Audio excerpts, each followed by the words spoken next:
The last thing she broke was me. Part 1. The Ultimatum.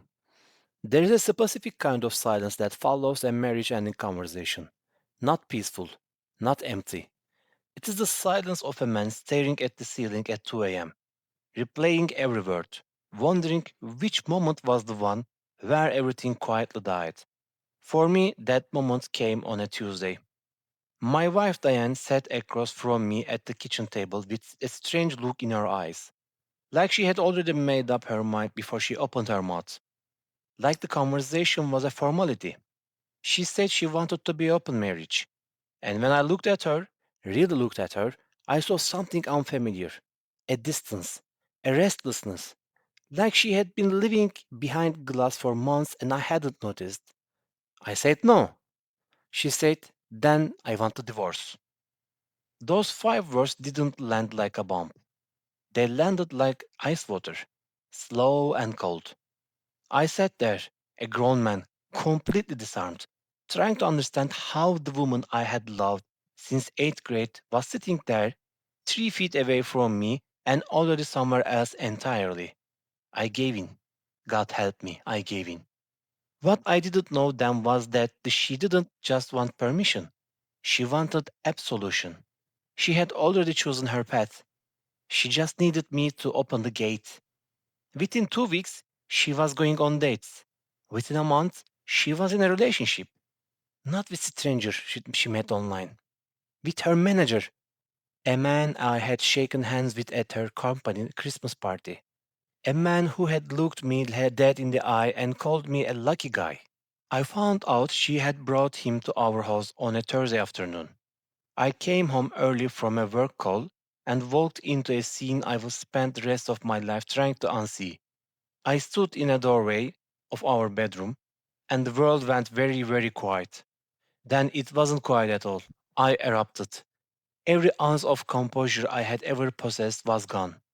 I thought she had broken the only rule we had agreed on, that our home was our secret, that this room was sacred. She looked at me across that bed and called me pathetic. Not sorry, not ashamed, pathetic. Then she got dressed, walked out with him, and didn't come home until morning. That was the night something in me stopped fighting. Part 2. Charlotte. I started seeing someone. If my marriage was already a wound, I figured I had find something to remind me that I was still alive. Her name was Charlotte, and I wasn't prepared for her. Charlotte was kind of person who made you feel like you were worth knowing. She didn't need anything from me. She wasn't in pain. She wasn't performing. She just showed up, fully, and somewhere between the late night drives and the way she laughed at my terrible jokes, I stopped feeling like a man whose wife had gutted him in his own bedroom. I started smiling again, not the polite, exhausted smiles I had been manufacturing for months, real ones, the kind that sneaks up on you. Diane noticed almost immediately. She started cooking dinner again, reaching for my hand during movies, waking up early to make coffee the way I liked it. A year ago, I would have wept with gratitude for any of those things. I had begged for the version of her. I had written her love letters, but she never answered. Now she was doing all of it, and I felt nothing. When she came to me and said she wanted to close the marriage, I told her no. She cried. She really, truly cried. Not the performance of tears, but the ugly kind. The kind that strips on a person bare. I watched her fall apart and felt something that wasn't love or hatred or satisfaction. It was grief. Grief for the marriage that used to exist. Grief for the woman I thought I knew. I held her until she cried herself to sleep on the couch. And the next morning, I sat her down and I asked her to be honest with me for the first time in over a year. Part 3. The Confession. She told me everything. It started with her work friends, a group of women, some divorced, some restless, all convinced that they were living authentically in ways Diane wasn't. They had been planting seeds for months, whispering things like, "You have only ever been with one man. Don't you want to know what else is out there? You gave up your whole 20s for him."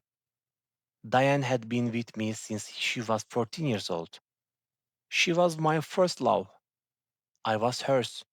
And apparently, that fact, which I had always considered the most beautiful thing about us, had become a source of shame in that friend group. Proof that she hadn't truly lived. Her manager, I will call him Reed, started showing interest right around the time these conversations were at their peak. He was charming, confident, new. He told her she was remarkable in meetings. He remembered the small things she mentioned in passing. He made her feel discovered. An emotional affair started before anything was ever physical. She described it to me the way you might describe driving a car too fast at night. Thrilling and stupid and impossible to stop until something catastrophic happens. She said the open marriage idea was actually suggested by one of her divorced friends as a loophole, a way to have an adventure without technically cheating. This friend had sold it as progressive, enlightened. She had said some couples come out stronger. What Diane didn't tell me then was that it had already gone physical before I ever agreed anything. When that came out, I remember the exact way the air left the room. She didn't look up when she said it. She looked at the floor, her hands pressed flat against her thighs, and she begged me not to make her say out loud. I made her say it out loud. The counselor looked like she had been slapped. Diane slid off her chair onto her knees and wrapped her arms around my legs and said she was sorry over and over again until the words lost their shape. Snot and tears and the sound of someone completely unraveling. I didn't pull away. I didn't comfort her either. I just sat there, very still, in a room that had gotten very small. Part 4. What Reed said in the dark. What changed Diane, what finally broke the spell, wasn't guilt. It wasn't love. It was an overheard conversation. One evening she was leaving a late meeting and passed Reed's office. The door was half open. He was on the phone with a colleague, and she heard her name before she could stop herself. Reed was laughing. He said he was surprised by how easy it had been. He said she was proof you can't trust the quiet ones. The colleague asked if he had real feelings for her. Reed said she was a pleasant distraction, that he had only pursued this to get it out of system, and that the only woman who had ever truly understood him was the woman he was engaged to. Then he said he felt a little bad for her husband. But you snooze, you lose. Diane stood in that hallway and heard herself described as prey. She walked the parking lot and vomited on the asphalt. Then she drove home and looked at the man who had loved her since she was a teenager, who had built a life with her, who had cried when she cried, who had memorized the way she took her coffee, and she realized with the full weight of a collapsing building what she had thrown away. She told me she thought about not being alive anymore. She said it quietly, almost as inside.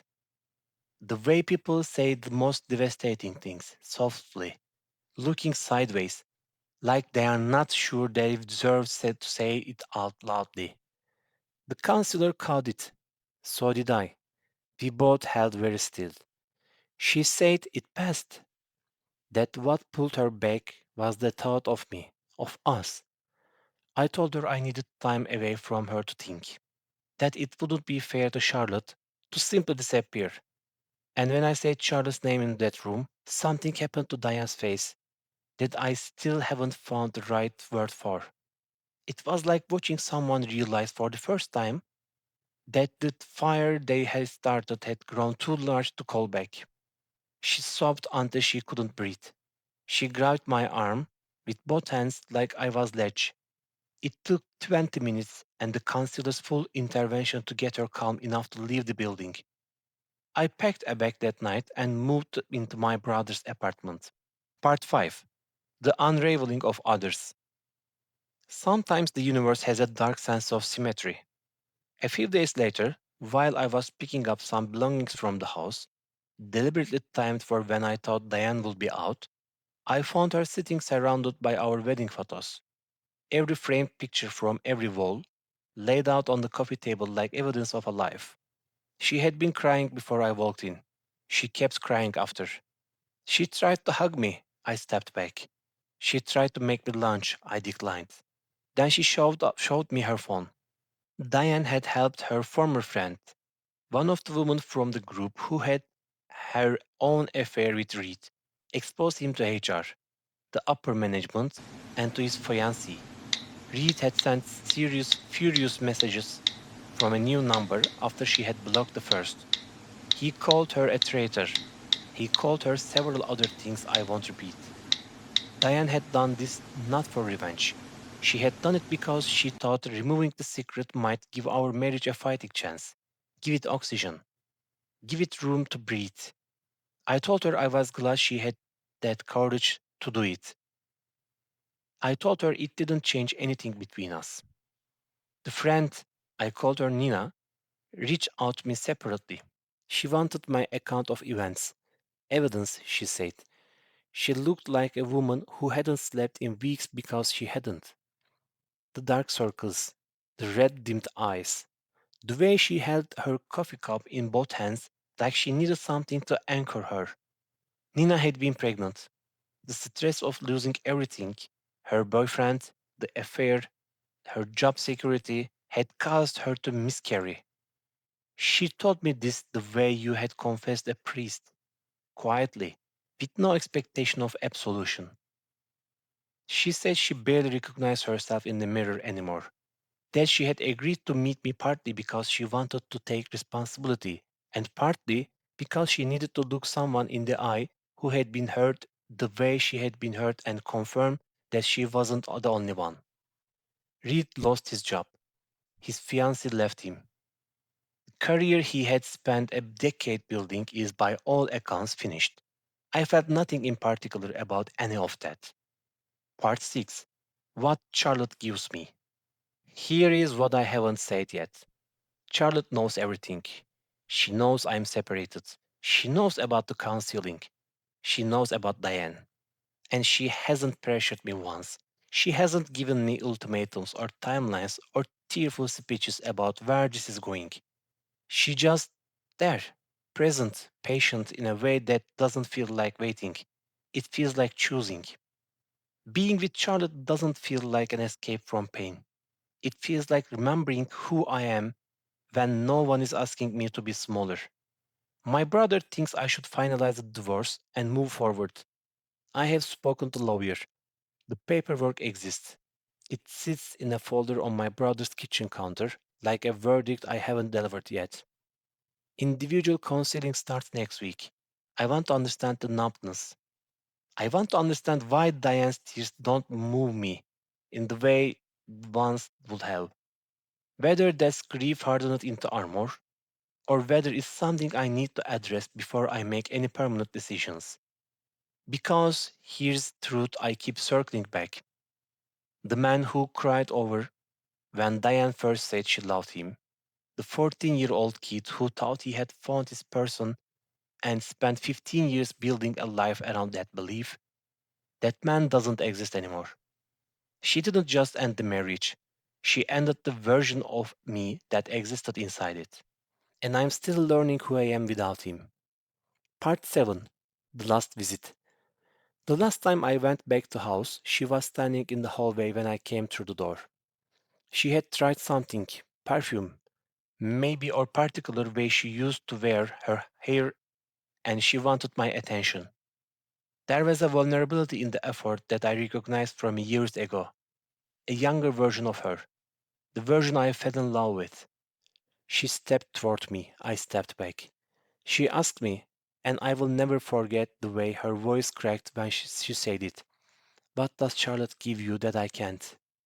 She said it loud enough that I'm certain the neighbors heard. I looked at her for a moment. This woman who had been my whole world, who I had chosen and rechosen 1,000 small daily choices for 15 years, who had held my hand in every hospital waiting room and knew exactly how I laughed when something was genuinely funny versus when I was being polite, who had built everything with it. I said, if you still can't see it after everything that's happened, then that tell us both exactly where this is headed. And I walked out. The folder on my brother's kitchen counter is still there. I haven't opened it, but I think I will.